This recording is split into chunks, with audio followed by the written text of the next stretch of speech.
कर्ण का चरित्र इसलिए भी हमें प्रभावित करता रहा है क्योंकि आधुनिक समाज में मानव जीवन में किसी कुल या वंश में जन्म लेने से ही श्रेष्ठता नहीं आती। व्यक्ति उत्तम बनता है अपने गुणों और व्यवहार से। किसी भी व्यक्ति का महत्व जाति अर्थात उसके जन्मकुल से न होकर उसके गुणों, उसकी योग्यता से होता है।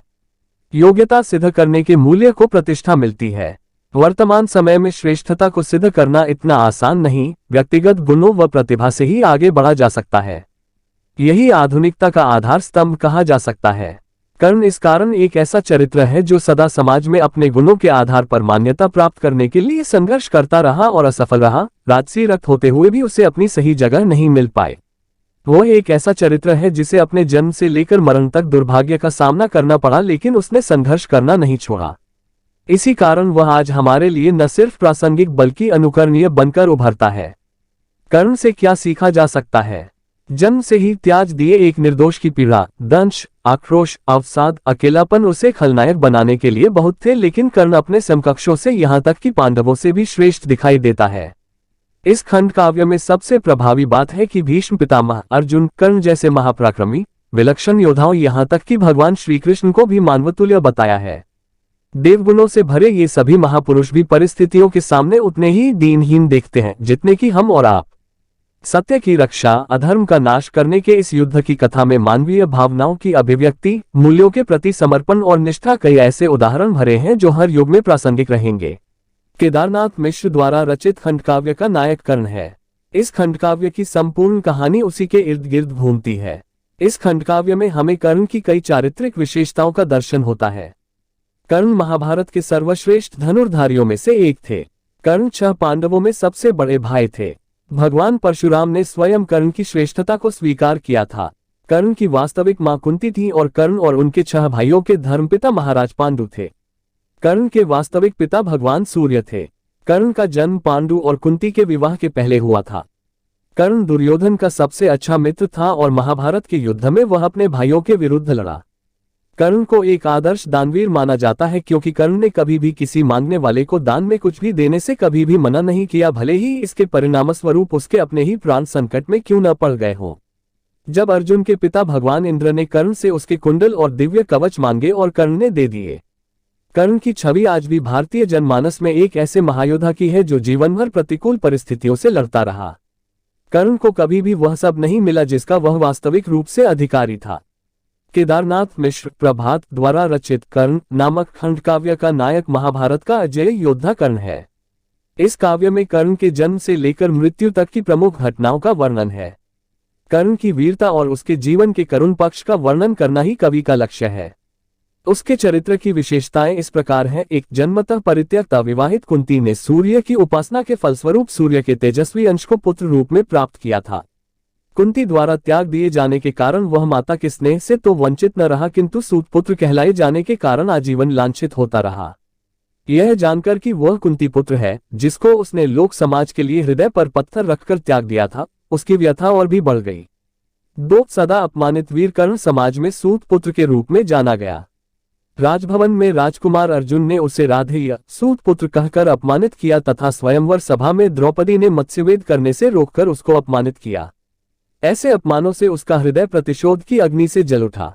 वह श्री कृष्ण से अपने हृदय की पीड़ा को व्यक्त करते हुए कहता है, घृणा, अनादर, तिरस्कार, यह मेरी करुण कहानी।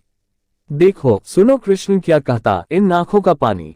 3, तेजवान कर्ण सूर्य पुत्र है, अतः स्वभावत तेजस्वी है।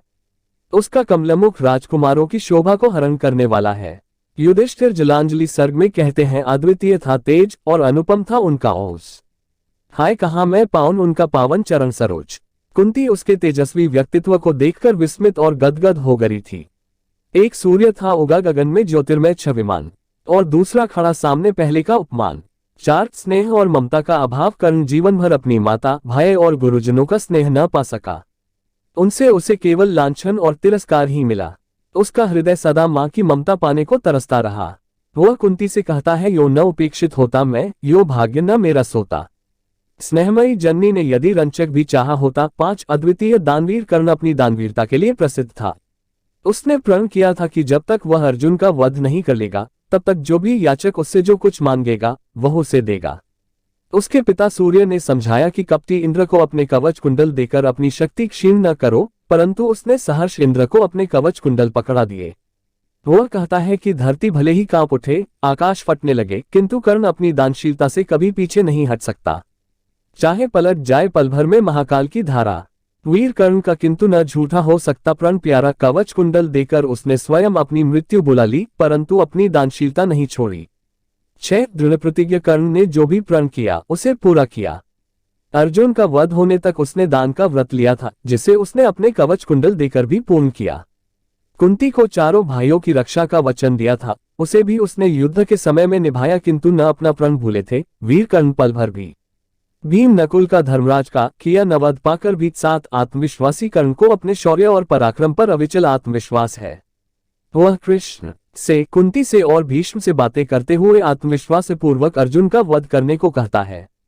उसने कृष्ण को स्पष्ट कह दिया था कि भले ही अब उसके पास कवच कुंडल नहीं है, किंतु आत्मबल और आत्मविश्वास अब भी है। 8 अजेय योद्धा कर्ण महान पराक्रमी और अजेय योद्धा था। उसके रण कौशल से सभी परिचित थे।